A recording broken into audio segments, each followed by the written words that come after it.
So next week we'll have a guest homilist. It will be Bishop Hicks. It'll be the annual Catholic Ministries annual appeal. So this week the pastor is supposed to preach on the things that the diocese does and the ministries that it has to lead us up and to prep us for next week. And he's supposed to include the readings in on it to weave and I look at the readings, I'm like, how in the world are you supposed to do that? So this parish does a good job with meeting, what the diocese asked us to raise. So we'll just look forward to hearing from Bishop Hicks on the CMA next week. We continue to walk through the Sermon on the Mount. Last 2 weeks, this week, 2 more weeks here, we'll continue to hear Jesus on the Sermon on the Mount. And I think a lot of times we think, I can think, or hear people say, like, it's so glad that Jesus comes to lighten things up. That here in the New Testament, you don't have the God of the Old Testament. Here Jesus, he lets some things slide because of his mercy and his compassion. But that's not what we see here. Jesus notches things up with a series of statements that he says, you have heard that it was said, but I say to you. What he's doing is he's raising the moral bar.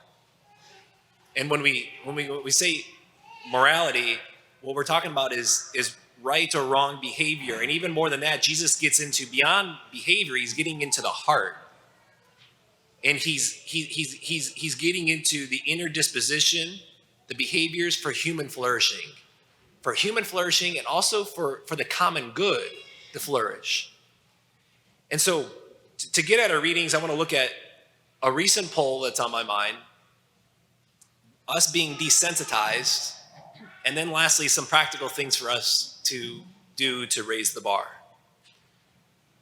So first, that recent Gallup poll came out not too long ago that found that there's now a record number of Americans who rate the overall state of moral values as poor. It's the highest that it's ever been recorded in this Gallup poll. And that 80% of Americans see that the moral values in our country are getting worse rather than better. I think it's important for us to think of those numbers not just as an abstract, okay, nice numbers, that's unfortunate, it's not a good thing, but to really ask, like, what does that mean? What does it look like? As I was talking about this poll with a number of dads here at the parish this past week, one I think summed it up well when he says, well, like I think of my kindergartner daughter and what that means for her in the next 10, 15 years when she's 20 years old. How is she going to be trained to view her body when she gets into teenage years and is a young adult? Or how are boys and young men being raised to view and to treat my daughter? See, I think that's important. That's the spot for us to think and to consider. And to see that the moral degradation is happening and it has ramifications. Which brings me to us being desensitized. I mentioned to you numerous times, I think it was even my first homily, of just the huge Cubs fan I am, and especially was growing up. And when I was growing up, especially in the later 90s, they were bad. They just always lost. And what happened is like I just got desensitized to them losing. Like it was just like, that's just the way it is. The Cubs lose. And I didn't really feel it. Like I get in the spot. I actually always did feel. I still felt like when they lost in the bottom of the ninth, like I felt it. But overall, like I was desensitized to it because it's the Cubs. Now that's not a problem when it comes to silly baseball. But it does become a problem when it happens to the moral life.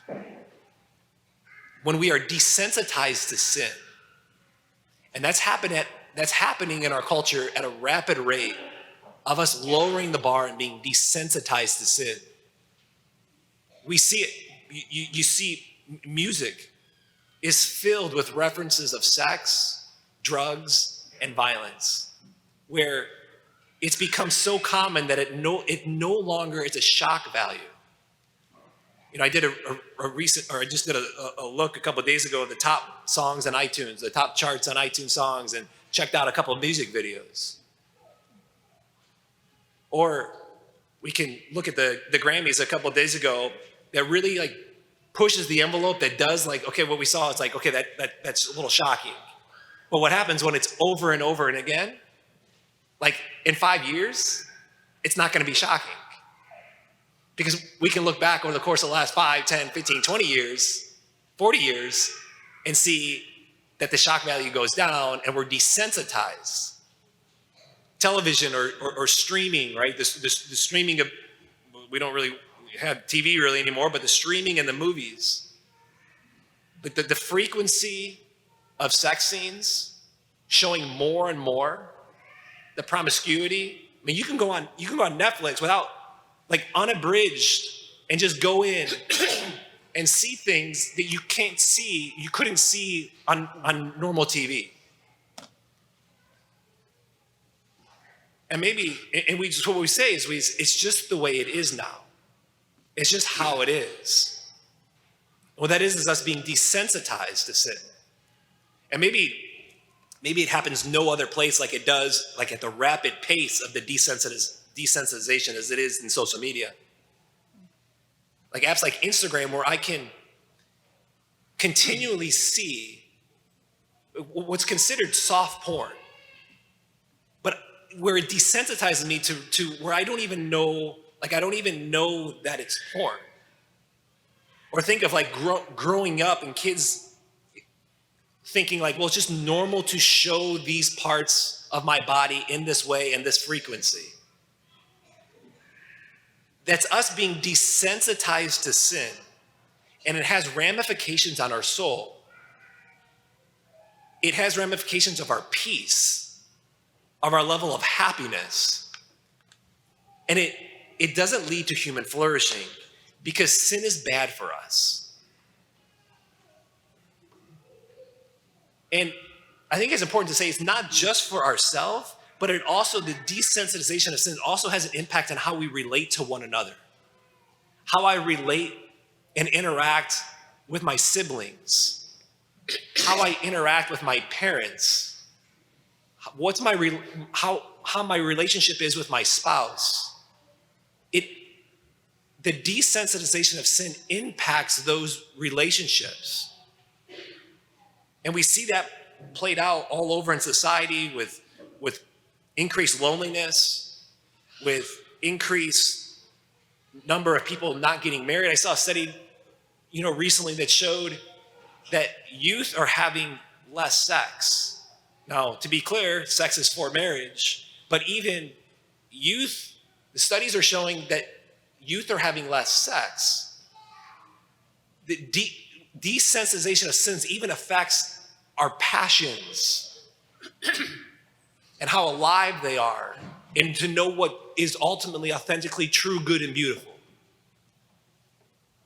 And so we can see it with the increase in human trafficking that's gone up 35-40% in the last couple of years. And you may be sitting here, whether you're young or old, and being like, certainly if you're younger, you're saying there's this older guy up there just railing on of how bad everything is. It's important for us just to realize and to know that the desensitization of sin is happening before our eyes. And it has major ramifications on my own well-being, on my soul, and on my relationships. And to the extent of whether or not I can flourish as a human. So a question for all of us to ask ourselves is this: where or how am I being desensitized to sin? How might if I pause and think and look and examine, how might that be happening in my life? Is it through the friends that I have? Those that I hang out with? Are they causing me to slip in my morals? Are the things that I watch or the things that I listen to desensitizing me on how I view myself and how I view others, how I treat myself and treat others? Is it leading me to slip and being lowered and having a lower bar? Lastly, brings us to some practical things for us to raise the bar, to lead to the human flourishing for ourselves and for relationships. The first thing is this, is to trust God, to trust that he loves, that he's good, that his ways are good, that he wants peace and flourishment for me and for my family. Our first reading we heard from the book of Sirach and says, if you choose, you can keep the commandments. They will save you. If you trust in God, you too shall live. He has set before you fire and water, to whichever you can choose. Stretch forth your hand. Before you is life and death, good and evil. Choose. This is what Jesus is doing on the Sermon on the Mount. But it requires a trust in him, that he loves, that he's good, that he's merciful. Second thing, practical thing for us to help raise the bar is to abide by a rule. And it's this, that phones are not private. There's an idea that our phones are private, that what's beyond the lock screen on my phone is off limits to my spouse.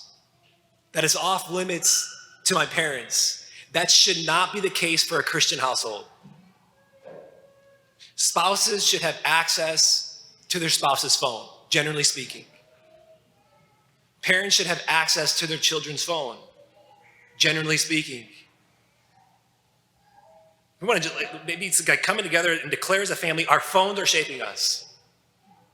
So we as a family are going to be more open to stop the desensitization of sin and to help us raise the bar. The third practical thing for us, and I had 50, all right, so I'm only giving 3, right? The third with all this is to stay close to him, to go to confession.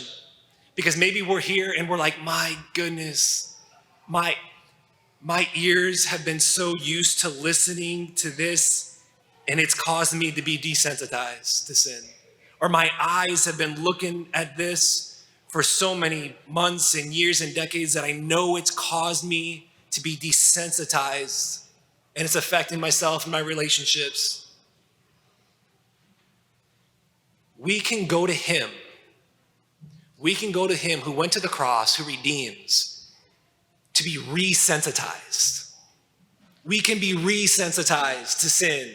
We can be resensitized to his love and to his goodness and his ways, because he went to the cross and he redeems and he saves and he rescues. But we need help to be resensitized. We need his forgiveness. We need his grace. The grace that we receive here in the Eucharist and the grace that we receive in the confessional. So we can sit here and we can continue to see polls in the news and see things and hear about the Gallup polls and the moral values are getting worse and everybody knows it. And we can just say this is just the way it is. And we can go along with it. And in the process, we ourselves get desensitized to sin. And it leads to the opposite of human flourishing. Or we can do what Jesus tells us to do. As Deacon Frank said in the homily last weekend, to be salty, to be salt, to be light. To resensitize ourselves and the world to sin, to resensitize ourselves to God and his love and his goodness and his ways, that they're good, that they're true, and he's merciful and he's compassionate. Jesus calls us to more, not less. He calls us to higher, not lower. He calls us not to death, but to life.